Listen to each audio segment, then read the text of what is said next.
Hi friends, so today we're going to be looking at the correct form to complete a crunch. Now, a crunch is a staple exercise that's in a lot of workouts, a lot of abdominal workouts and a lot of HIIT workouts, a lot of which everybody's doing at the moment. So I think it's quite a nice topic to have a look at, just to make sure that you've got the correct form so you get the most out of every single rep. Now, when we're looking at completing a crunch, it's really important to know the part of the body we're meant to be working. It's very easy to say abdominals, but we're focusing right on the upper part of the abdominals. You know, yet again, the lower part will be engaged to some respect, but this is where you're going to have the most tension running through your body. Okay, so we're going to start off by looking at the best form and the best technique for them. We're then going to move into some slightly different variations, see if we can engage the upper as well as the side obliques and the lower abdominals into the equation as well.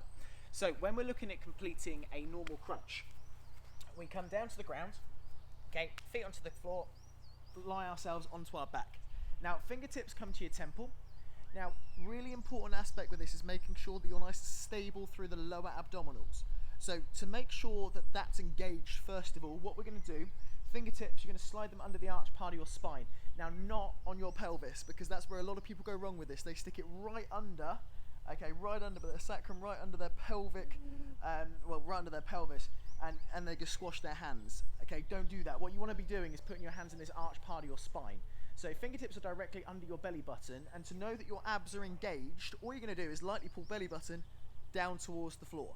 Then what you should feel is a nice compression on your fingertips, and that just tells you that your lower abdominals are nice and engaged, and they're going to keep you tight. So once they are engaged, release your fingers, okay, bring your fingertips to your temple, still holding onto your lower abs. All I want you to do, okay, is slide your rib cage down towards your hips, okay, and crunch up. As you can see, my elbows are nice and wide, and my eye gaze is right through my knees. My chin is tucked in to protect my neck, and that tension is all through my upper abdominals right about now. Now on the way down, you're still going to keep that brace in the lower abdominals, but what you're going to do is a nice slow extension. Okay, so you're going to lengthen out through the abs, and then all we're going to do is repeat the same movement. So it's that slight shudder you should get right at the top. That shows you that you've got the correct engagement. Okay, head all the way back down. Now when you are lowering yourself back down, what you should find is that your elbows, okay, your shoulders and your head touch the ground at the exact same time. That shows you that you've got complete control of your body and everything is moving as one unit. Okay, so that's all in all how we look at completing a crunch. You look at making sure your lower abdominals are engaged. You make sure that you're sliding ribs to hips to fire up through the upper abdominals, and making sure that your elbows, head, and your kind of upper body in general is moving as one solid unit. Okay. Now, if we're looking at making that a little bit more intense, we can turn it into something called a C crunch or a crunch with a knee lift. Now, all that is, same thing, but this time just lift your heels off a little bit off the ground. Because what you're going to do is you're going to lift your knees up over your hips as you crunch up. Now, you can either leave your fingertips at your temple, or if you want to try and reach a little bit further, reach right towards your heels. Stretch your fingers out and get as much length out of the movement as you can. Okay, that's going to stress out the upper abdominals even more, and because your legs are working at the same time and they're moving, okay, that's what starts to integrate the lower abdominals, specifically on the way back down when everything touches back down at the floor.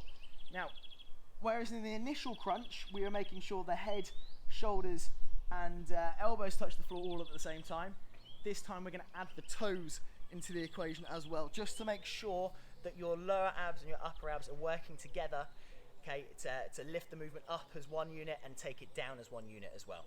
Okay, next thing we're going to have a look at, okay, is a legs up crunch. Now with this, you can either do it with bent knees, okay, or you can straighten your legs right up. All we're then going to do is reach up towards our toes, okay, gently dropping it back down, and then repeating. Now with this, you want to keep your legs nice and still. What you don't want to be doing is every time you crunch up, having this little bounce, okay, because that's not showing you that you've got control through your lower abs. Okay, you want to be reaching right up, getting that length, holding, small drop, and then repeating. Okay, now from there, if you wanted to take that one step further, you've got an arm and leg extension. So you can crunch up, hold, open the arms and legs together. But as you come up, remember it's a crunch video, so we're going to crunch up nice and high. What you're not doing is opening and then just lifting the legs to work through your lower abs, but actually not really doing a lot with your arms. Make sure that you are crunching right up. Okay, so it's that crunch that's going to activate all through your upper abdominals. And lastly, this is an exercise that I've done in some of my previous videos, but it's a cross crunch. So you're in a crunch position, but you're alternating and twisting from left to right. So what you're then incorporating is your side obliques, and because your legs are off the ground as well, you're also incorporating your lower abdominals. So it's a full abdominal blitz, this one. So we come up into that kind of C crunch, and then all you're going to do is twist to one side, again extend the leg you're not twisting towards. Now I'm rotating from my chest. What I'm not doing is pushing my elbow across. Okay, you're just twisting from your chest, and that's going to engage all through your obliques, and it's going to fire up the upper abdominals, because yet again you don't actually drop back down, and the lower abdominals because the legs are always moving away from the floor. Okay, so that is our crunch technique workshop for today. I hope you found that useful, guys. If you've got any questions, please leave them in the comments below. And until next time, have a brilliant day, and I'll see you soon. Bye bye.